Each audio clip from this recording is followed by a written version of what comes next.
And the reason that we've done much worse this year is that we had a lot of safety stoppages that impacted us towards the back end of the December quarter. We in fact had the whole of Driefontein shut down for a week, and there are 7 operating shafts there, and we had the whole of Kloof shut down for around about 4 days. And the one thing that happens on these operations, they're like big juggernauts. When you stop them, they don't just suddenly get back to where they were quickly. We're dealing with 15,000, 16,000 people on each of Driefontein and Kloof. And to get everyone remobilized again, it takes you another week or so. So we typically go into the Christmas break, which is around 2 weeks, with good stockpiles and pregnant circuits in the plants, etc. Well, this time around we didn't. And we had the impact of these safety stoppages, which meant that we were pretty naked coming into the December break.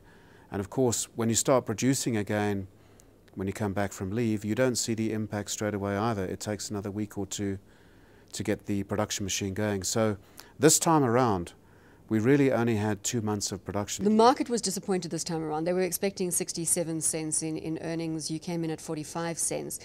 I want to focus on the June quarter and your projections for the June quarter, because there are a number of issues that are facing you. Specifically in April, you've got the additional holidays that we have encountered.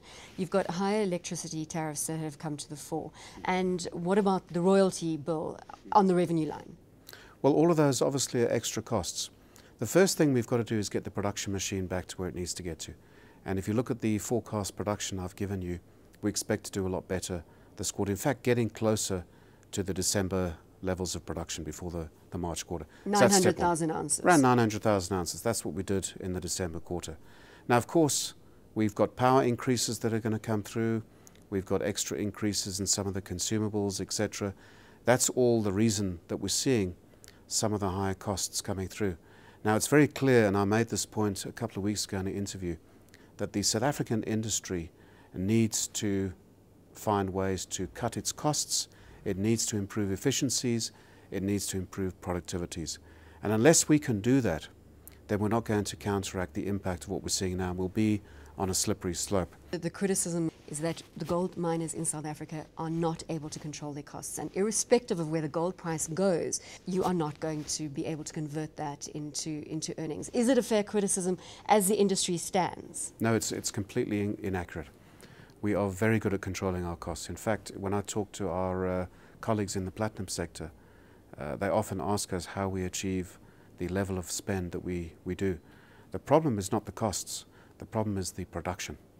Remember, 80 to 90% of the costs are fixed, certainly in the short run. In fact, in the short run, they're all fixed.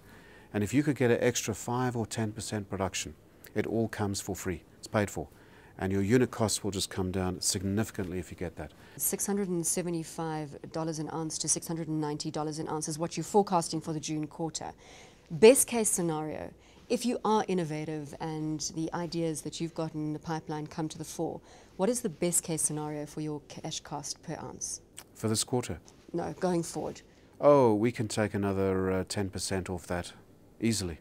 So off the 690, 675? Oh, we could easily get it back to $600 an ounce, you know, without a lot of difficulty.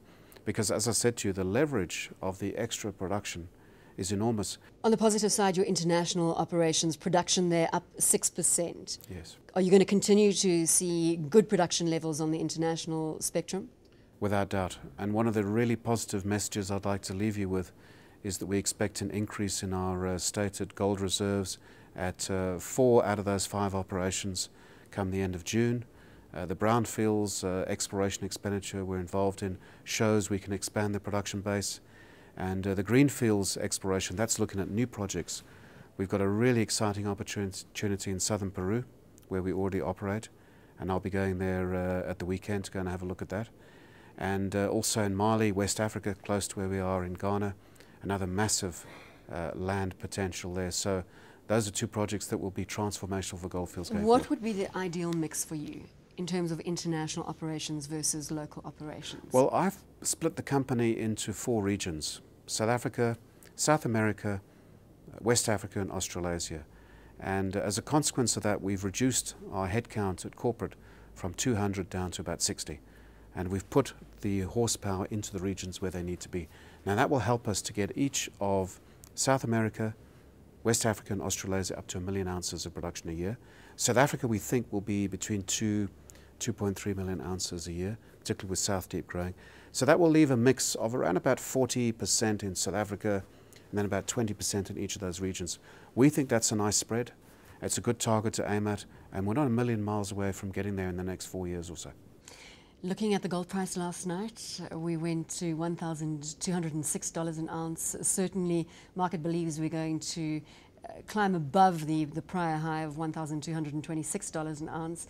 Your forecast, because this must be something that you debate on an ongoing basis. Look, the one thing I never do is give a prediction on the gold price, but what I would say to you is, if you look at the overall cost curve in the industry, it's between $800 and $900 an ounce if you take everything into account. So I think gold has got a good underpin at 900 to 1,000 range. Can it go higher? Yes, it can go a lot higher. Why? Well, I think if we look at the issues going on in the world today, the fact that the monetary base in the US has to rise, the so-called quantitative easing will continue, the issues in Europe, etc. So I think there is the potential for gold to get more money into it. And remember, there's around about $7,000 trillion in funds under management around the globe. There's only 1% of that in gold. I think we can have a little bit more in that, and that'll push up the price more. And finally, to those detractors of gold stocks in South Africa, a final message to all the people that I speak to on a regular basis who say don't go anywhere near gold stocks, including Gold Fields. You are trading just below 100 Rand when I left the news desk. What do you say to those detractors in terms of value that you can offer for shareholders going forward? Don't believe me. Look what the analysts are saying. BMO Nesbitt Burns, one of the large broking houses in the world, believe Gold Fields is trading at a multiple of enterprise value to annual EBITDA of about 6 times. In other words, we're only being valued on the next 6 years of production. For a company that has 20 years and plus of production, I think that's pretty cheap.